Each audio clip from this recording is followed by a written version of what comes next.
Bien, chers collègues,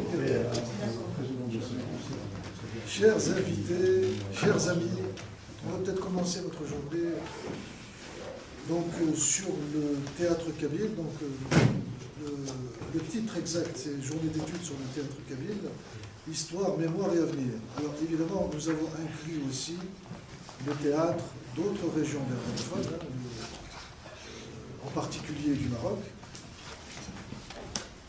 Et voilà, donc je déclare donc cette journée ouverte et je vais laisser donc, ma collègue Daniela Merola, qui est la spécialiste donc, en art et littérature, qui va vous la présenter très rapidement.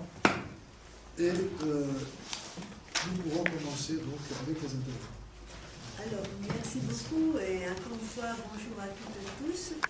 Et donc, l'idée de cette journée est de commencer à regarder à l'arrière et voir quelles ont été l'évolution, le développement des différentes formes de théâtre. Évidemment, le théâtre a commencé dans la forme d'une pièce dans un espace clos, a commencé, disons, plus ou moins dans les années 50, 70, soit en Algérie qu'au Maroc. Et évidemment, il y a un passage, on est presque 50, 60 années après. Et c'est intéressant de regarder donc qu'est-ce que s'est passé, quelles sont les grandes lignes de développement et qui sont les acteurs.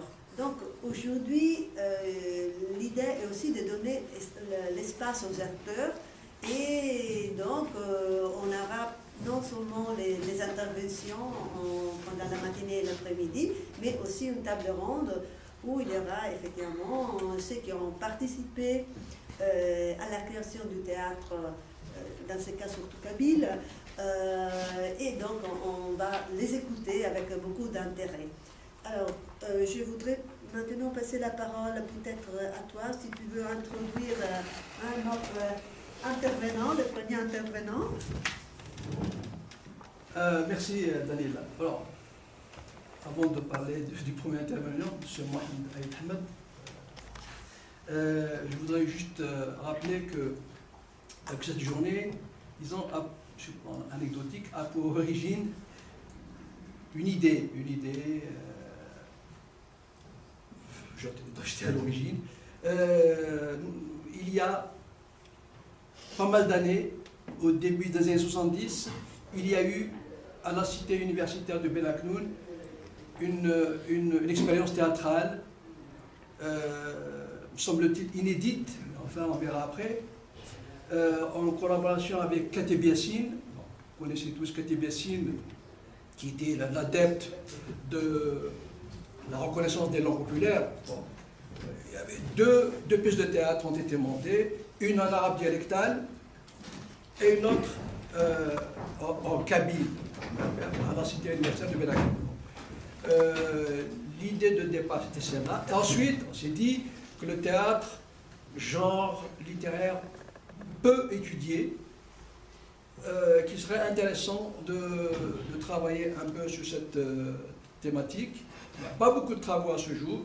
Il y a quelques thèses, quelques mémoires qui ont été faits, 2 ou 3 ouvrages, dans celui de Mohamed Aït Ahmed, ici présent. Donc voilà, nous allons commencer par lui. Mohamed Aït Ahmed a commis un ouvrage que j'ai lu il n'y a pas longtemps, très intéressant, qu'il a intitulé, je crois, Masque berbère et théâtre maghrébin. C'est ça. Évidemment, il est mieux placé pour en parler.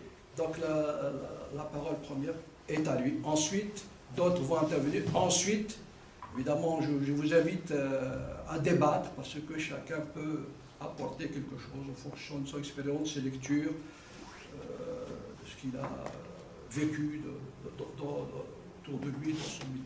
Voilà, je vous remercie. La parole est à Mohamed Aït Ahmed.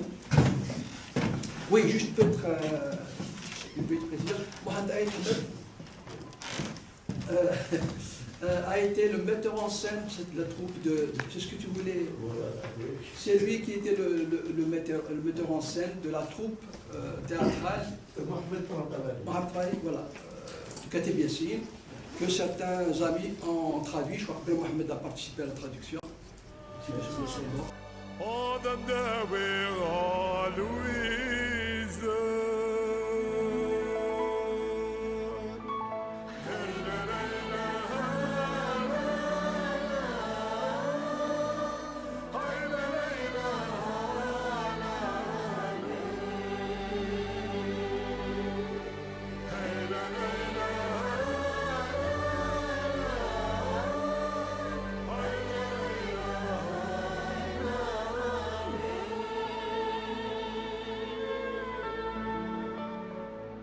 يا مقورة يا